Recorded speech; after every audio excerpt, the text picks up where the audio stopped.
안녕하세요. 존버스톤TV의 존버스톤입니다.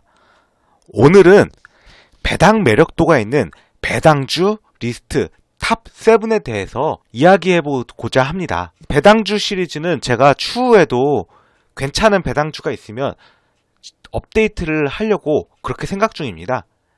첫 시리즈인데요. 보시면 리드코프, 대신증권 우, 대신증권 EU B, NH투자증권 우, 메리츠증권, 정상 JLS, 네오티스 이렇게 탑 7으로 일단은 정리를 했고요. 하나하나씩 좀 보시겠습니다.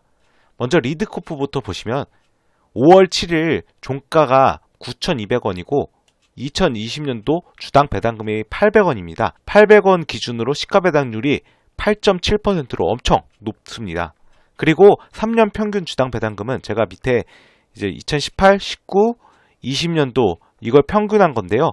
이걸 평균한 기준으로 시가 배당률을 삼아도 거의 4% 정도로 꽤나 높은 배당 매력도를 가진 그런 기업입니다. 그리고 리드코프는 석유사업, 대부업, 휴게소 사업을 주로 영위하는데요. 이 중에서 아무래도 대부업으로 가장 유명하죠. 그리고 기사에 따르면 리드코프가 이익이 안정적이고 지난해 수준의 배당을 유지 가능하다고 하는데요. 한번 기사를 같이 보시겠습니다.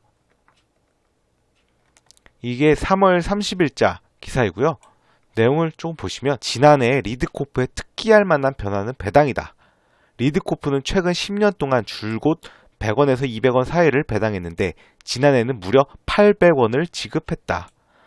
이렇게 얘기했고 회사가 앞으로도 이 정도 배당 성향을 유지할지가 향후 고배당의 관건이다 라고 하는데요. 내용을 좀 더 보시겠습니다. 업계는 리드코프의 배당 확대를 주요 주주들의 자금 사정과 관련이 있을 것으로 추정키도 한다. 리드코프는 최대 주주 및 특수관계인인 M2N, DK마린, 서홍민 회장 모두 주식을 담보로 대출을 받고 있다. 총 대출액은 298억 원이며 연간 부담해야 할 이자도 약 11억 원에 이른다. 이러니까 이런 이자 부담을 하려고 어쨌든 지급을 해야 되니까 배당을 많이 줬다. 이렇게 추정을 하는 것이죠. 그리고 이익이 안정적이고 배당 성향도 아직 크게 높지 않아 경영진의 결정이 있다면 리드코프는 지난해 수준의 배당을 유지하기에 무리가 없다고 볼 수 있다. 이렇게 나와 있는데요. 또 리드코프의 이게 네이버 금융 자료인데요. 보시면 영업이익, 당기순이익 모두 꾸준히 증가하고 있죠. 또 EPS도 마찬가지로 주당 순이익인데요. 꾸준히 증가하고 있고요. 주당 배당금이 갑자기 800원으로 엄청 뛰었죠. 근데 기사에서 보셨듯이 만약에 요번에도 800원으로 준다면 시가 배당률이 엄청나게 매력적이므로 주가가 현재 배당 기준으로만 봐도 굉장히 메리트가 있다라고 할 수 있고요. 설령 주가가 오르지 않더라도 그냥 9,200원이라고 해도 이게 적금보다 훨씬 낫다. 이렇게 생각을 합니다. 그리고 두 번째, 세 번째는 둘 다 대신증권 우, 대신증권 EU B인데요. 2020년도 주당 배당금 기준으로 대신증권 우는 7.65%, 그리고 3년 평균으로 해도 6.06%로 꽤나 높습니다.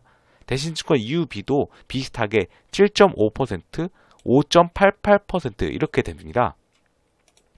좀 보실만한 점은 대신증권 우나 대신증권 EU B나 2018년도, 19년도, 20년도 해가 갈수록 늘어나고 있습니다. 배당금이 670원에서 1050원으로 증가하였고 1050원에서 1250원으로 증가하였죠. 대신증권 EU B는 620원에서 1000원으로 증가하였고 1000원에서 1200원으로 증가를 하였지 않습니까? 그리고 네 번째는 NH투자증권 우인데요. 이게 현재가 기준이랑 2020년도 주당 배당금 기준으로 시가 배당률이 6.52%로 꽤나 높습니다. 그리고 3년 평균 주가 배당률도 여기 보시면 5.36% 정도 됩니다. 제가 여기다가 NH투자증권은 꾸준히 실적이 증가하고 있는 추세라고 적어놨는데요. 이거 네이버 금융 같이 보시면 이게 NH투자증권 네이버 금융이고요. 여기는 매출액, 영업이익, 당기순이익 모두 지속적으로 증가를 하고 있죠. 심지어 여기 추정치까지 나와 있는데 2021년도는 더 좋을 것이라고 나와 있습니다. 그리고 주당 배당금이 여기는 추정치가 814원으로 전년도보다 더 늘어날 것으로 이제 예측을 하고 있습니다. 그렇지만 저는 여기 814원으로 하지 않고 보수적으로 750원, 2020년도 기준으로 일단 시가 배당률을 산정을 하긴 했는데요. 이게 만약에 여기 나와 있는 대로 814원을 넣으면 시가 배당률이 더 늘어나게 됩니다. 근데 보수적으로 산정을 한 것이죠. 그 다음에 또 메리츠 증권인데요. 다섯 번째가 이 메리츠 증권도 작년 기준 시가 배당률은 6.52%로 NH투자증권이랑 똑같고 3년 평균 시가 배당률은 4.89%로 이렇게 산출이 됩니다. 메리츠 증권도 꾸준히 실적이 증가하고 있는 추세이고요. 잠시 네이버 금융 같이 보시면 이 메리츠 증권이잖아요. 여기도 마찬가지로 꾸준히 증가를 하고 있죠. 매출에 영업이익은 살짝 감소를 했네요. 그렇지만 당기순이익은 전년 대비 증가할 것으로 이렇게 추정을 해놓고 있습니다. 주당 배당금은 NH투자증권 우랑은 좀 달리 살짝 감소한다고 이렇게 적어놓긴 했지만요. 저는 일단 기준을 2020년도 기준이랑 3년 평균 기준만 했기 때문에 일단 이 기준으로 해도 굉장히 높은 시가 배당률임을 알 수가 있죠. 그리고 여기서 주목할 것은 첫 번째부터 다섯 번째 메리츠 증권까지 모두가 금융 관련주입니다. 그래서 일반적으로 금융 관련주가 배당 매력도가 높다라고 할 수가 있고요. 여섯 번째는 정상 JLS라고 여기는 학원업을 운영하는 회사인데요. 보시면 시가 배당률이 작년 기준이나 3년 평균 기준이나 똑같죠. 430원으로 똑같고 그러니까 시가 배당률도 6.16%로 동일하게 산출이 됩니다.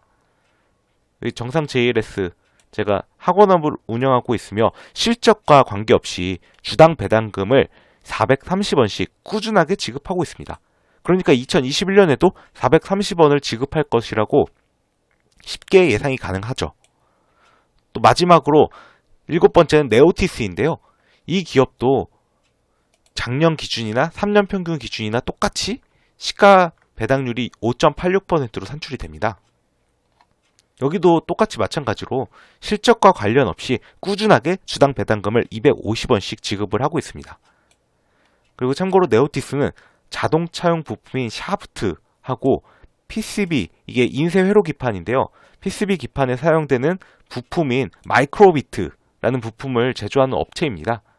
근데 여기는 계속 지속적으로 꾸준하게 일정 금액의 배당금을 지급하고 있으니까 이런 것들도 이제 배당 매력도가 있다라고 저는 생각을 합니다.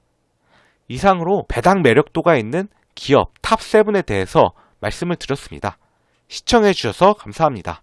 여러분의 구독과 좋아요는 영상 제작에 큰 힘이 됩니다.